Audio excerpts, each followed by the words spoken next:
Good afternoon. It is, I was going to say it's Monday. It's not Monday, is it? It's Tuesday. It's Tuesday. It's Tuesday. Easter Tuesday. Let's call it Easter Easter Tuesday. Tuesday. I'm back at work, but it's lunchtime now, so it's our usual visit to the Enchanted Wood. Little bit worried. Only one person watched yesterday's one, and we're just kind of wondering if... we're guessing it's just because it was like Easter Monday. I'm thinking it probably is, but if... Let's hope this one gets more views. I don't necessarily want to stop this, but if nobody's interested in watching it, then there's kind of little point in us sitting here reading this. But we are back in the Enchanted Wood. Tinker, you weren't feeling very well yesterday. You're back on form today? Back on form. Back good. And you're going to be the reader today, I believe. Yep. Yeah. We need to also start thinking, because we're halfway through this book, what book we read next. So, and I was thinking, well, yeah. we can kind of get people kind of comment down below as to below. what they might like, what you might kind like. of going forward. What I was thinking potentially is Charlotte's Web. Charlotte's Web, one. I also thought about the wishing chair. If that's kind of like it's Enid Blyton. I found a copy on eBay last night. I know we've got a copy like that, but there's a picture book version of so we could do. And the wishing chair is sort of similar-ish. Plus, but if you want, we are happy to continue to read part there's book 2 of absolutely. Enchanted Woods and book 3 as well. There's 3 other books. So 2. Yeah, so we kind of, it's the world's our oyster. We're still a couple of weeks away yet because we've still got another kind of 15 or so chapters to go. But have a think and like and subscribe. I think we've got 26 subscribers. I think it's my goal is 40. Get us to 40, Get us to everybody. 40. So if you are someone who kind of watches and you've not yet subscribed, just click on the subscribe. It doesn't cost you anything. It doesn't cost you anything. But it does cost me getting grief from my 2 little girls. So, yeah, please like and subscribe. Right, should we crack on? Yeah.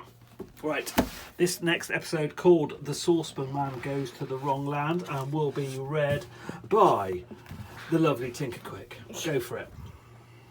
The Saucepan Man Goes to the Wrong Land. Mother and the children stared at the strange old saucepan man as he came in at the gate. He wore an extra large-sized saucepan for a hat, and as he came, he knocked 2 pans together and sang an odd nonsense song that went like this: 2 peas for a pudding, 2 cherries for a pie, 2 legs for a table, with a he diddle diddle high. At the last high, he banged on the door with a saucepan. Mother opened it. "Don't make such a noise," she said. "No, I haven't seen any boys," said the saucepan man, and he clashed his pans together so loudly that Mother jumped. Then he caught sight of the children and waved to them eagerly. "Oh, there you are! Moonface told me where you lived.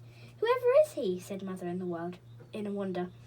Children, is this strange old man all right?" "Oh, yes," said Joe, hoping that Mother wouldn't ask them too many questions. "Can we take him into the garden, Mother? He makes such a noise indoors." "Very well," said Mother, who wanted to get on with her washing. "Take him along." "A song?" said the saucepan man obligingly. "Did you say you wanted a song, madam?" He began to sing again and crashed his hands in time to his song. 2 pigs for the pigsty, 2 shoes for the horse, 2 hats for the tigers, pink ones, of course. The children bustled him out into the back garden. "That's a very, very silly song of yours," said Beth loudly, right in his ear. "What's it called?" "It hasn't got a name," said the saucepan man. "I make it up as I go along. It's quite easy. Every line but the last one begins with the word 2. I'm sorry you think it's silly." He looked rather offended. Then suddenly he smiled again and said, "I've come to ask you all to tea in my cottage. Will Mr. What's-his-name be there?" asked Joe, who wasn't at all keen to meet him again. "Yes, you'd better brush your hair," said the saucepan man, looking at Joe's untidy hair. "I said, will Mr. What's-his-name be there?" said Joe loudly. "Something in the air?" said the saucepan man, and he looked up anxiously. "Not a thunderstorm, I hope." "No, I certainly don't mean a thunderstorm," said Joe with a groan. "Yes, we'll come. We must ask Mother first." Mother said they could go, though she still thought old Saucepan Man was very loud and annoying. "Good day," she said to him as he and the children went off. He really was a most peculiar sight. But he had such a twinkly sort of face that the three children couldn't help liking him and trusting him. They soon came to the faraway tree and saw that Moonface had thought of a marvellous idea. He had borrowed Dame Washington's biggest washing baskets and let it down on a rope. Then, as soon as they were all safely in it, he and Silky meant to haul them up to save them to the long climb. "That's a really good idea," said Joe, delighted. They all climbed in. It was a bit difficult to get Saucepan Man in too, but they managed it at last, though he seemed to find it most uncomfortable to sit on his saucepans. "Up we go," shouted Joe as the basket swung upwards through the branches. It ran very smoothly, and the children enjoyed the strange ride. At last they came to a big branch and stepped out on it. It was quite near Moonface's house at the top. Moonface was there, winding up the rope, a grin on his big shiny face. "How did you like that?" he asked. The Saucepan Man looked at him anxiously. "Cat," he said. "Another cat? Dear me, I hope it won't escape into my land. I've got my mice there."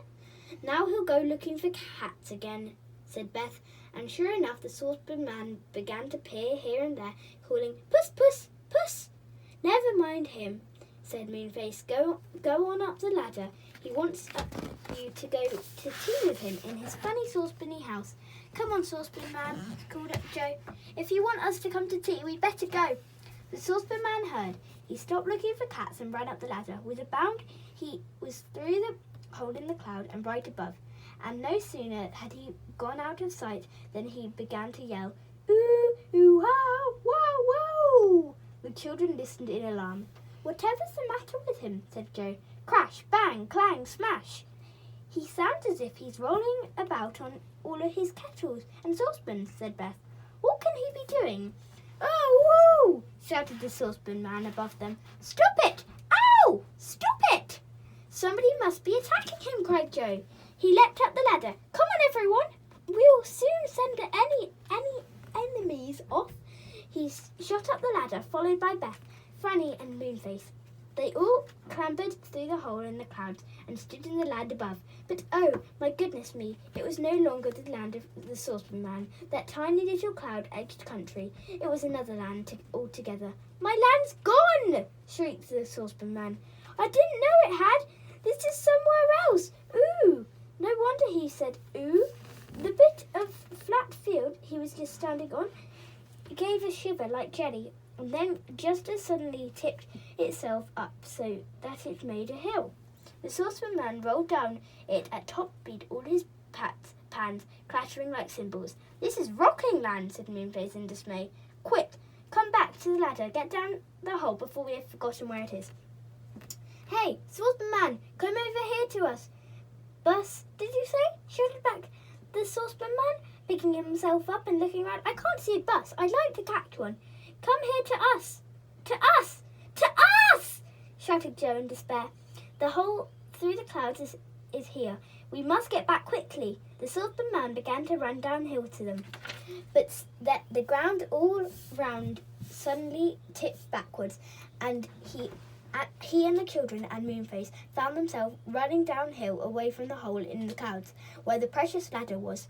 They tried to stop. They tried to walk back up the sudden hill, but the land tipped up all the more, and in the end they couldn't stand up, but had to lie down. And then they began to roll downhill. How they rolled! Over and over and over and over, with the Saucepan Man making a dreadful clatter with all of his pans. "Ooh! Ow! Ooh!" cried everyone. "We've lost the hole!" shouted Joe, but before he could say any more, he bumped into a bush that knocked all the breath out of him. Soon everyone lay in a heap at the bottom of the hill and tried to get back their breath. "Now we're in a fix," said Beth, dusting herself. "What a very tiresome land to have got into. Does it do this sort of thing all the time, Moonface?" "Oh, yes," said Moonface. "It never stops. It heaves up here and sinks down there and rocks to and fro and gives sudden little jumps. People do say there's a giant underneath trying to throw the land off his back." Right, that's the end of the chapter. Wow. Yeah. So tomorrow we've got what happened in the Rocking Land. Not sure whether that's you and me or me and Squirt. It might be me. I don't know. Yeah, I was going to say you might be altering the days around. Yes.